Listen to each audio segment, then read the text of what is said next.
Hello అండి, బొంబాయి రవ్వ వడియాలు పెడుతున్నాను. మనం ఉప్మా చేసుకుంటాం కదండి, ఆ రవ్వ అది. ఇదిగోండి చెంబున్నర రవ్వ ఇది. ఈ చెంబుతో చెంబున్నర వచ్చింది. నేను 10 చెంబులు నీళ్ళు వేసుకున్నాను. ఇదిగోండి 10 పచ్చిమిరకాయలు, 3 అంగుళాలు అల్లం వేసుకుని ఇలాగా మిక్సీ పట్టుకుని ఉంచుకున్నానండి. 2 పచ్చిమిరకాయలు వేసుకుంటేనే బాగుంటుంది. పచ్చి అయినా వేసుకోవచ్చు, పండు వేసుకుంటే కలర్ఫుల్గా ఉంటాయి వడియాలు. ఇందులో 2 చెంబులు వాటర్ వేసి కలుపుకోవడమేనండి నీళ్ళు. ఇదిగోనండి ఇలా వాటర్ వేసి కలిపేసుకున్నాను. చెంబున్నర పిండికి 11 చెంబులు నీళ్ళు వేసానండి. కొంచెం చెక్కబడినట్టు అనిపిస్తే కనుక ఇంకో చెంబు వేసుకోవచ్చు. నీళ్ళు మరిగేటప్పుడే సగ్గుబియ్యం కూడా వేసుకోవాలండి. నేను ఒక 50 గ్రాముల వరకు వేసుకుంటున్నాను సగ్గుబియ్యం. చిన్న సగ్గుబియ్యం వేసుకుంటున్నానండి, పెద్ద అయితే సరిగ్గా ఉడకట్లేదు. నానబెట్టుకుని వేసుకుంటే బాగానే ఉడుకుతాయి, కానీ చిన్నవి అయితే కరెక్ట్గా ఉడికిపోతాయండి. ఒక చెంబుకి 7 చెంబుల నీళ్ళు, ఒక చెంబు పిండిని ఒక చెంబు నీళ్ళతో కలుపుకోవాలండి. కరెక్ట్గా అదే లెక్కన కాదు. ఏంటి అంటే మనకు చెక్కబడుతుంది అంటే ఇంకో చెంబు నీళ్ళు కూడా వేసుకోవచ్చండి. సగ్గుబియ్యం ఉడికిపోయినాయండి, నీళ్ళు కూడా మరిగిపోయినాయి. ఇప్పుడు ఈ పిండి వేసేసుకుందాము. నూక కలుపుకుంటూ వేసుకోవాలండి, ఉండలు కట్టకుండా. వేసిన తర్వాత బాగా కలుపుకోవాలండి, అడుగంటకుండా.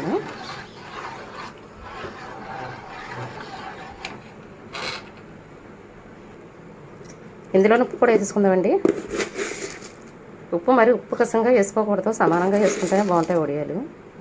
ఉప్పు ఎక్కువైనా కూడా తెల్లం. పిండిని అయితే ఇలా కలుపుకుంటూ ఉండాలండి. అదే నూకడేయాలి కదా, ఉండలు కట్టకుండా చూసుకోవాలండి. ఇలా కలుపుకోకపోతే అడుగంటేస్తుంది, మాడిపోతుంది. మాడకుండా చూసుకోవాలి.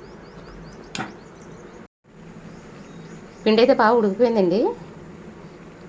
ఇందులో జీలకర్ర, పిండి అంతా ఉడికిన తర్వాత వేసుకోవాలండి జీలకర్రని, అల్లం అని, పచ్చిమిరకాయలు పేస్టు. లేదు అంటే వెంటనే అడుగట్టేస్తుందండి. వేసానండి. ఇది బాగా కలుపుకొని దించేసుకోవడమే. మనం దించే ముందు మాత్రమే వేసుకోవాలి ఇవి, లేదంటే శుభ్రంగా అడుగెట్టేసి మాడిపోద్దండి.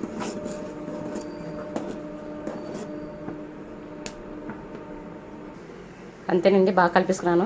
స్టవ్ కట్టేసుకుని పొడి అయితే పెట్టేసుకుందాం. ఇదిగోనండి పైకి అయితే తెచ్చేసాను.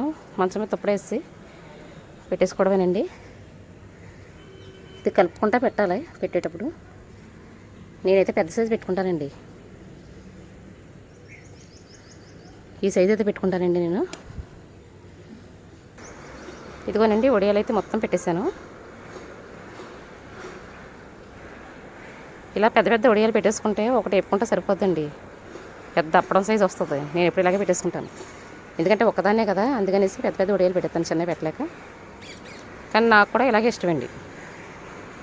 ఇవి ఒలిసేటప్పుడు కూడా మీకు చూపిస్తాను, ఎండిన తర్వాత కూడా చూపిస్తాను ఎలా వచ్చినాయి అనేవి. ఇవి మరుసటి రోజుకి ఇలా ఎండినాయండి వడియాలు. ఇంకా వీటి మధ్యలో పిండి ఉంది చూసారా, ఈ పిండి లేకుండా ఇదిగోండి ఇలా రావాలి. ఇలా వచ్చిన తర్వాత ఒలవాలండి. ఇవి ఇంకా మధ్యాహ్నం వరకు ఎండబెడదాం. ఇవి నేను ఉదయం పెట్టాను కదండి, అవి మధ్యాహ్నం ఒలిసి చూపిస్తాను.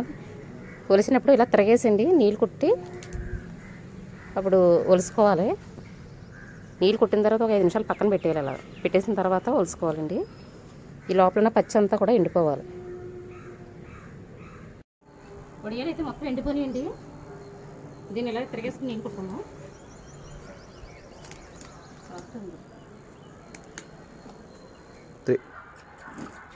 నీళ్ళు అయితే ఇలా వేసుకుని ఒక 5 నిమిషాలు ఉంచితే వాటంతా అవే వచ్చేస్తాయండి. ఇదిగోనండి వాటర్ వేసిన తర్వాత ఇలాగంటే వచ్చేస్తాయి వడియాలు. మనం తీయక్కర్లేదు. ఇదిగోనండి చూసారు ఎంత బాగా వచ్చినాయో. జస్ట్ ఎలాగంటే ఊడొచ్చేస్తాయి ఆడంతా అయ్యి. ఇదిగోండి చూసారా, పిండి గట్ట కరెక్ట్గా ఉడికితే వడియాలు అయితే ఇంత బాగా వస్తాయండి. మనం ఏం కష్టపడక్కర్లేదు, ఇలా తీసేసుకోవడమే. ఇలా అంటే వచ్చేస్తాయి. వడియాలు అయితే మొత్తం ఒలిసేసానండి. దుప్పడైతే వడియాలు పెట్టి దుప్పడైతే కొంచెం బాగుండాలండి, ఇలా సిల్క్ టైప్లో ఉంటే వడియాలు అయితే బాగా వస్తాయి. నేనైతే ఈ బెడ్షీట్ కొత్తదండి, ఇది తక్కువ రేట్లో ఒకటి కొనేసుకుని ఉంచుకుంటాను నేను. మళ్ళీ దీన్నే మడతెట్టేసుకుని మళ్ళీ వచ్చే సంవత్సరం వరకు ఇంకా దీన్ని ముట్టుకోనిక ఇదైతే ఒకటి రెడీగా ఉంచుకుంటానండి. సిల్క్ మిక్సర్ అయితే బాగా ఒడియాలు వస్తాయండి. చీరల మీద మిగతా వాటి మీద పెట్టినా కూడా సరిగ్గా రావయ్యి.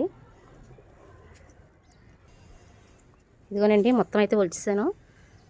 చూసారు కదా ఎంత బాగా వచ్చినాయో ఒడియాలు.